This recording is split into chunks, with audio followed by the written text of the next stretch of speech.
Hai, apa kabar semuanya? Semoga kabar Anda baik-baik saja. Terima kasih karena sudah memberikan support dan juga kesetiaan Anda untuk membangun channel Codot Film. Yuk kita lanjutkan alur ceritanya, sambil siapin kopi dan cemilan, setting suara volume full. Gasken. Sekte Racun, Sekte Angsa Emas, Lembah Mulan. Yan Cheng tercengang saat mendengar kata-kata Xiao Yan. Peristiwa besar seperti itu telah terjadi di dalam kekaisaran, tetapi Tuan Kekaisaran sebenarnya sama sekali tidak menyadarinya. Saya berada dalam retret untuk jangka waktu tertentu. Xiao Yan menjelaskan, tampaknya telah mengerti apa yang dipikirkan Yan Cheng ketika dia melihat penampilan yang terakhir. Yan Cheng baru tiba-tiba mengerti saat mendengar ini. Dia tertawa getir, tidak disangka bahwa kepala Xiao telah melakukan retret selama setahun. Tahun ini tidak tenang. Tidaklah berlebihan untuk mengatakan bahwa ini adalah periode pergolakan terbesar dalam sejarah Kekaisaran Jia Ma. Aku telah melakukan retret selama setahun ya, Xiao Yan mendesah pelan. Dia segera mengubah topik lagi, apa yang terjadi di Kekaisaran? Orang-orang itu dari beberapa saat yang lalu pasti ahli racun, kan? Pekerjaan seperti itu seharusnya sangat langka di Kekaisaran Jia Ma. Mengapa begitu banyak dari mereka muncul sekaligus? Itu karena mereka bukan orang dari Kekaisaran Ma Jia. Ling Er di samping diam-diam menyela. Matanya tetap tertuju pada wajah Xiao Yan sejak yang terakhir muncul. Kilatan yang tidak biasa di matanya tampak seperti gadis cantik yang malu dan naksir. Mereka adalah master racun dari Kekaisaran Chuyun. Yan Cheng menghela nafas. Tidak lama setelah kepala Xiao menyelamatkan perusahaan tentara bayaran pertempuran berdarah kita saat itu, ada berita bahwa Kekaisaran Chuyun akan menyerang Kekaisaran Jia Ma kita. Setelah itu, konflik perbatasan semakin banyak terjadi. Awalnya masih baik-baik saja dan itu hanya pertarungan antara pasukan kedua negara. Masing-masing pihak memiliki kemenangan dan kekalahan masing-masing dengan sedikit kemajuan. Namun, setelah kebuntuan ini berlanjut selama sebulan, sejumlah besar ahli racun tiba-tiba muncul di militer Kekaisaran Chuyun. Di bawah ancaman mereka, Kekaisaran Ma Jia segera kehilangan cukup banyak benteng perbatasan. Sama seperti eselon atas keluarga Kekaisaran menjadi marah karena ini, berita bahwa Sekte Racun dari Kekaisaran Chuyun ingin berpartisipasi dalam pertempuran menyebar. Ketakutan melintas di wajah Yan Cheng ketika dia menyebutkan nama yang menyebabkan rambut seseorang berdiri.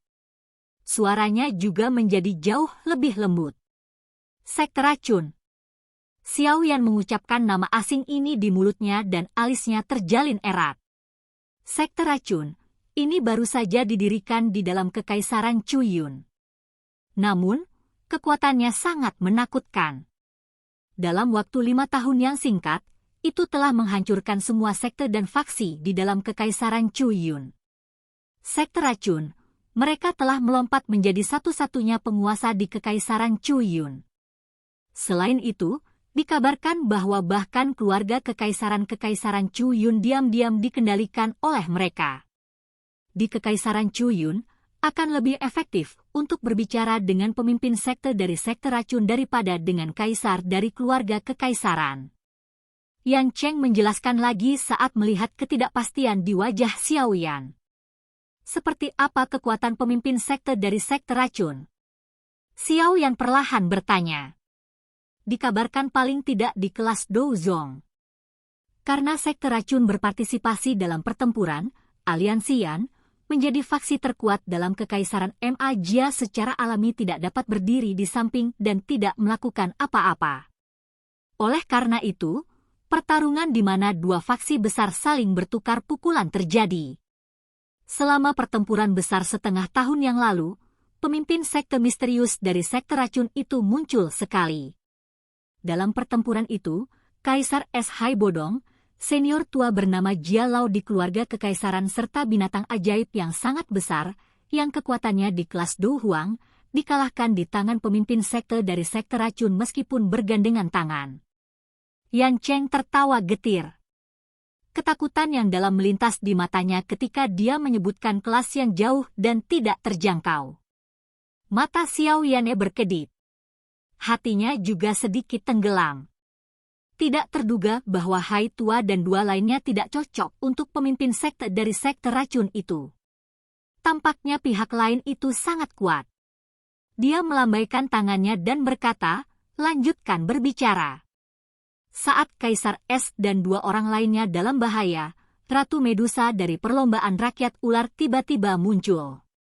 Dia terlibat dalam pertempuran besar dengan pemimpin sekte dari sekte racun itu, tetapi kedua belah pihak mengalami kesulitan menentukan pemenang. Pemimpin sekte dari Poison Sect mundur. Baru setelah itu aliansi Yan menghindari bencana hidup dan mati. Yan Cheng memukul mulutnya. Matanya menunjukkan kerinduan akan pertempuran besar yang menggetarkan jiwa hari itu. Sesaat kemudian, dia akhirnya menghela nafas dan tertawa getir ke arah Xiao Yan. Dengan bantuan Ratu Medusa, Yan Alliance akhirnya berdiri di atas kaki mereka. Setelah membentuk aliansi dengan ras ular rakyat, mereka mulai membalas sekte racun. Ras ular orang juga ikut campur? Xiao Yan segera terkejut saat mendengar ini saat dia berbicara dengan terkejut. Meskipun Medusa adalah ratu ras suku ular tidak memiliki banyak perasaan yang baik terhadap kekaisaran Jia Ma. Tampaknya agak tidak mungkin bagi mereka untuk membantu kekaisaran Ma Jia. Ya, ini karena kekaisaran Chu Yun awalnya mengarahkan mereka pada mereka. Pertempuran besar itu menyebabkan ras ular rakyat mereka menderita kerugian besar. Jika Ratu Medusa tidak terburu-buru ke masa lalu, kemungkinan seluruh ras manusia ular akan tersingkir. Yan Cheng mengangguk dan menjawab. Jadi Cailin tiba-tiba pergi saat itu karena ini, mata Xiao Yan berkedip sedikit. Baru sekarang dia tahu kenapa Medusa harus pergi terburu-buru saat itu. Karena musuh semua orang adalah sekte racun, dari kekaisaran Chu Yun, mereka secara alami dapat bergandengan tangan. Meskipun masih ada beberapa konflik selama periode waktu ini benar-benar menghilang setelah Jia Lao dari keluarga kekaisaran membuka mulutnya dan berjanji bahwa dia pasti akan memberi ras ular rakyat sebidang tanah untuk berkembang biak dan bertahan hidup jika mereka menang dalam pertempuran besar. Dengan bantuan Medusa dan ras ular rakyat, kemungkinan kekaisaran Chu Yun juga akan menderitakan. Xiao Yan tersenyum dan bertanya. Dia masih memiliki kepercayaan diri pada kekuatan aliansi Yan. Apalagi ras ular rakyat juga memiliki banyak ahli. Dengan persatuan antara yang kuat ini, sekte racun harus mundur untuk menghindari bila penyatuan ini terlepas dari seberapa kuat mereka. Jika segala sesuatunya berkembang secara normal, ini memang akan terjadi. Yan Cheng tersenyum pahit dan menghela nafas. Dia berkata, namun, tidak lama setelah ras ular rakyat mengumumkan aliansinya dengan kekaisaran Jia Ma, kekaisaran Chu Yun menepi dua kerajaan besar lainnya di samping kekaisaran Jia Ma. Aliansi tiga kerajaan mengakibatkan kekuatan mereka melonjak. Hal itu menyebabkan tekanan pada aliansi Yan dan perlombaan rakyat ular meningkat tajam. Dua kerajaan besar lainnya? Xiao Yan sedikit mengernyit. Dua nama segera terlintas di benaknya, Kekaisaran Luoyan dan Kekaisaran Mulan. Iya. Kedua kerajaan ini tidak lebih lemah dari Kekaisaran Ma Jia. Mereka bahkan bisa dikatakan sedikit lebih kuat dari Kekaisaran Jia Ma. Kedua kerajaan besar ini juga memiliki dua makhluk besar yang tidak jauh lebih lemah dari sekte racun di dalamnya. Ekspresi Yan Cheng menjadi agak jelek ketika dia berbicara sampai saat ini. Sesaat kemudian, dia meludahkan dua sekte dari mulutnya, sekte Angsa Emas dan Lembah Mulan. Sekte Angsa Emas. Lembah Mulan, Xiao Yan dengan lembut menggumamkan dua nama yang agak asing di mulutnya. Matanya juga perlahan menyipit. Sekte Angsa Emas adalah faksi kuat di dalam Kekaisaran Luoyan.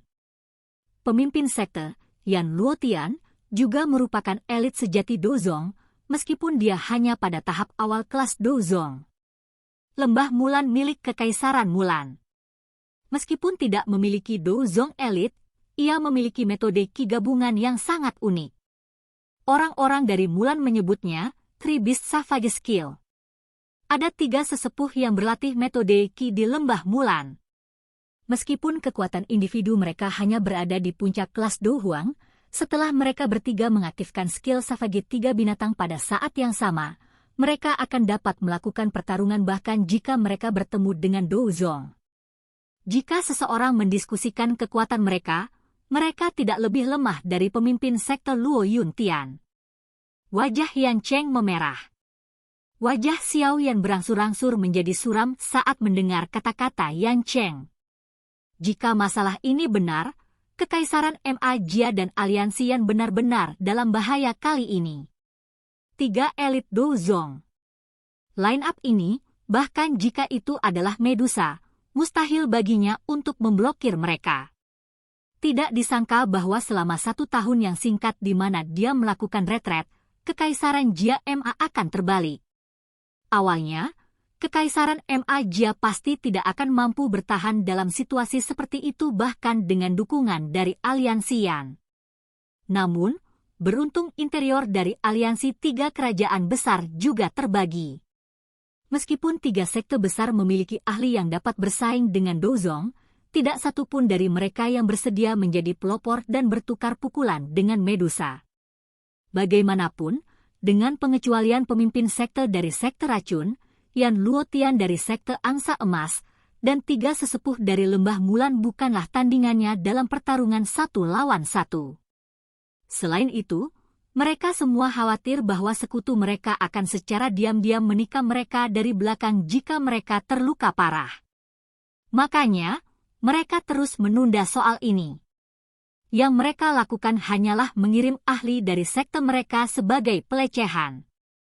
Para Poison Masters yang telah kita lihat sebelumnya seharusnya adalah anggota dari Poison Sect yang menyelinap masuk. Namun, yang aneh adalah begitu banyak dari mereka yang menyelinap sekaligus. Secara logis, di sekitar garis pertahanan memiliki banyak ahli dari aliansi Yan yang berpatroli.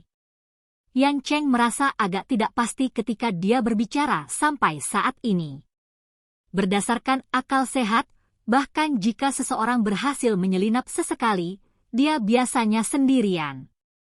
Namun kali ini, Yan Cheng yang tidak memiliki jawaban tidak peduli bagaimana dia memikirkannya hanya bisa menggelengkan kepalanya dan berkata, dengan situasi saat ini, kami hanya bisa berharap bahwa aliansi Yan dan ras rakyat ular akan dapat menghentikan mereka sepenuhnya.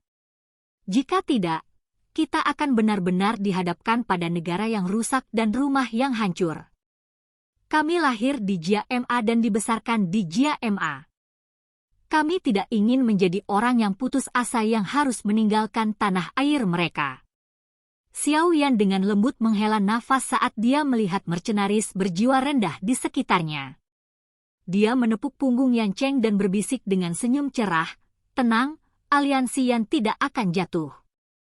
Siapapun yang ingin membiarkannya runtuh harus menginjak mayat saya. Saya pikir saya benar-benar kepala aliansi yang tidak bertanggung jawab yang benar-benar gagal berpartisipasi dalam acara sebesar ini. Wajah pemuda berjubah hitam itu ditutupi oleh senyum cerah. Di bawah pengaruh senyuman hangat, perasaan putus asa Yan Cheng tanpa sadar tersebar. Tak terhitung banyaknya orang di dalam Kekaisaran Ma Jia menempatkan harapan mereka pada pemuda ini, yang mengendalikan makhluk besar seperti Yan Alliance pada usia 20. Ini karena mereka tahu bahwa anak muda ini memiliki kemampuan untuk menciptakan keajaiban.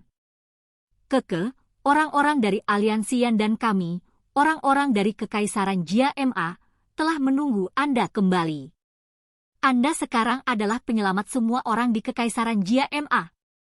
Yan Cheng mengusap matanya yang agak memerah dan tertawa. Itu benar, jika kepala suku ingin pergi ke garis depan, kamu bisa cepat ke benteng Gunung Hitam Timur. Pertarungan di sana paling intens. Sebagian besar ahli dari aliansi Yan dan ras rakyat ular ada di sana. Karena itu masalahnya, Xiao Yan tidak akan tinggal lebih lama lagi. Xiao Yan tersenyum. Tatapannya mengarah ke langit timur jauh. Dia perlahan mengangguk dan tidak mengatakan kata-kata lain saat dia menangkupkan tangannya ke arah Yan Cheng. Sayap api berwarna hijau giok perlahan menjulur dari punggungnya. Segera, tubuhnya naik ke langit di depan banyak tatapan hormat. Semuanya, tunggu, Xiao Yan telah kembali. Tatapan Xiao Yan melihat ke langit timur yang jauh. Dia bergumam pada dirinya sendiri di dalam hatinya sebelum mengepakkan sayap apinya, berubah menjadi seberkas cahaya saat dia bergegas. Silakan pergi ke. Oke guys, jangan lupa like, comment, share, and subscribe di channel Codot Film. See you next video, peace out and bye-bye.